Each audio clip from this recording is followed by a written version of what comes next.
ɛna Philippians chapter 1 verse 27 wase mama brabo ne emfata de Christo de asampa no the name Christianity krenya free here Antioch okay kan Acts chapter 11 verse 26 omo hwe Yesu Christo na chidifo omo nante omo kasaye omo bibia am say enkofo we proud here I think that they are followers of Christ because omo bibia say tienie wose nyame sumu akomam na beden mahu akomam according to 1 Samuel chapter 16 verse 7 Bible say edipa hwe de waniwa na nyankopon de ohwe akomam me hwe abrabo de hu nyankopon no me hwe de waniwa wose nyame wankasa nyame sumu akomam o okay kan Matthew chapter 5 the verse 13 to 16 wose muni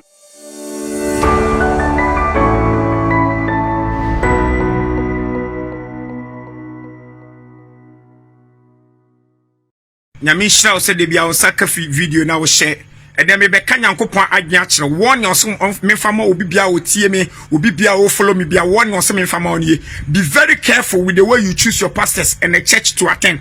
Be very careful with the way you choose your pastors and church to attend.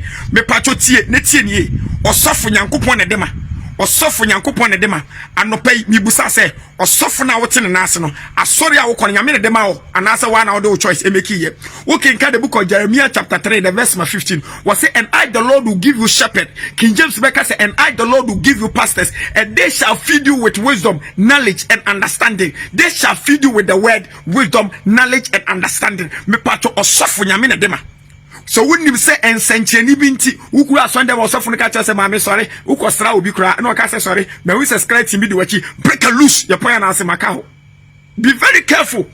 Edweye brenye osofo atin na nyame ne dema ho ana say ensencheni ne dema ho brother na say asori de asori bia ne asori enu an say we de okwa be obua enya asori bia ne asori. We have two types of churches in the Bible. We can come Proverbs chapter 21 the verse 16 Bible say he who despises from the truth and the knowledge of God will stay in the congregation of the dead.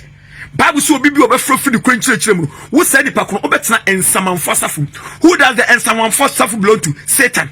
Yara asem ya David kan e was Psalm 84 the verse 10 was say eyema ne say obetena asafo mu dampan asafo nipa nim ma me papa ye ka nokore that so obetena asafo nipa pimpim wom eya ensamanfo safo.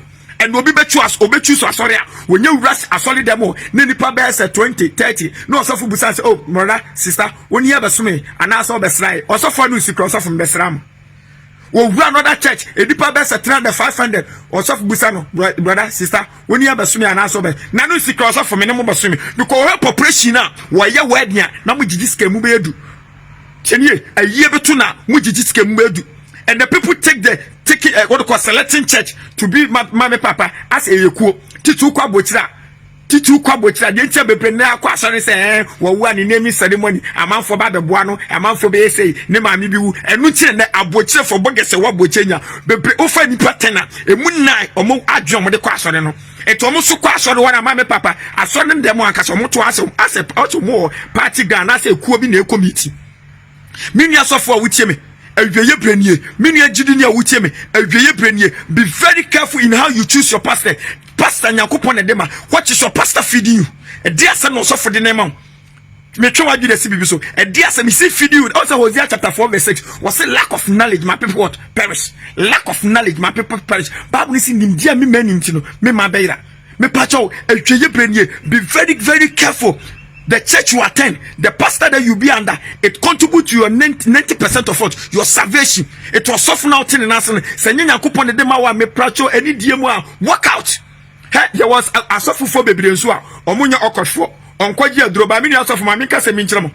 Mumu bebre on the judgment day, Radibaka say, what do you call Matthew chapter 7, verse 21. Or Becca move from me so come minimum, Mamma yet the entry.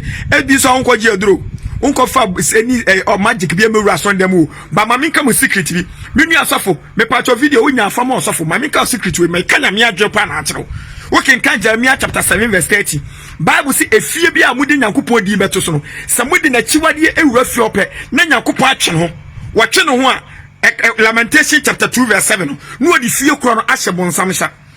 Ade nya michire no enna mudi ras on them. Okay, kwase nya mesom de no anu akamam. And no ras on them and me go as on them. There's no difference between them. Any omo yi night club. Oba wato nyum he nanim kales. Nanim asechobi. Okay, kwase nya mesom akamam. Na nya mesom akamam according to Bible, no be ye born again. Wo lifestyle and a memehwe enso de hu Christ. Etina Philippians chapter 1 verse 27. Wase mama mabrabo ne emfata de Christo de asampa no. The name Christianity krenya free here Antioch. Okay, can Acts chapter 11 verse 26. Omo share Yesu Christo ne chidifo, omo nantie, omo kasaye, omo bibia am say enkofu we proud here. I think that they are followers of Christ because bibia say tienie Wose nyamesumu akomem na beden mahu akomem according to 1 Samuel chapter 16 verse 7. Bible say edipa hwe de waniwa na Nyankopon de ohwe akomem. Me a me hwe abrabode hu Nyankopon no. Me hwe de waniwa. Wose nyame wankasa nyamesumu akomem o.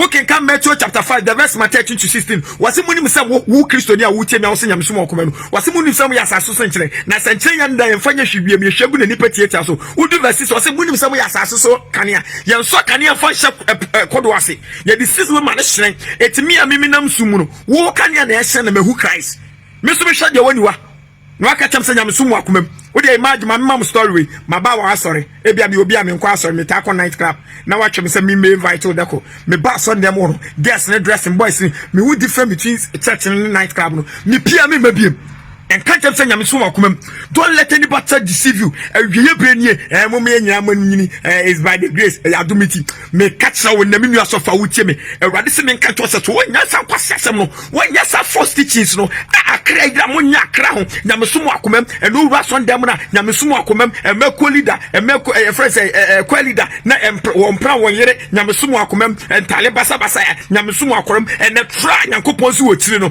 Deuteronomy chapter what they call 22 verse 5 no adia Nyankopon so tsene di Russia dem ho menka hwe ntine ne asafo no adana nsamanfo asafo no wo de ka cha wo be ye de ope nyame be twe no nyame twe no na bonsam take over he bonsam ba wo be shankom osafo tie wo be shankom wo be nsenkyerene because so can the book of Revelation chapter 13 verse 16 na wasi na mehu ahunfi miensa a mo tisa ponchani na ba ku fi otiase nanum ba ku fi abo nanum e na ba ku fi atrodifo nanum wasi no hu so mo ye nsenkyerene ene ahudwuredie bebre nyame be twe no so be shankom nyame be twe no so be sayare wo ahwe ya no na ebelidu akowom wo ni wasafo mani nyina na mo de asafo manu na metem woni asafo fo bi o ha o momu mi say na say Yesu ba na no mu nkobi. This is their heaven. Okay, come back to chapter 23, the verse 13. Was it more for a sea for a trap on your for some to two or so him any penny, Manka Samuram, or Momupesomuram, so Momuko. One no, a hand in heaven. What could you do in the source of power until and also a range over the top? And also Boko national contract and they say, Mamu good enough in Lucas or Mobi and your jet. Mawani now be very careful with the way you choose your pastors. Be very careful with the way Mama Papa you choose your a type of church. If your church is not feeding you with the word, if your pastor is not feeding you with the word, one can stories, one can magic. Be very, very careful. Advise yourself. When your video I share near for me any penny, now we April or Gia and your manipa. Me do abano. Wow, Google so you catch your bako. According to 1 Corinthians chapter 3, the verse 8. Wasi di odua enu di ogugu so no na keche bako Nyankopon hira se de bia no utie na wo hwe bye bye.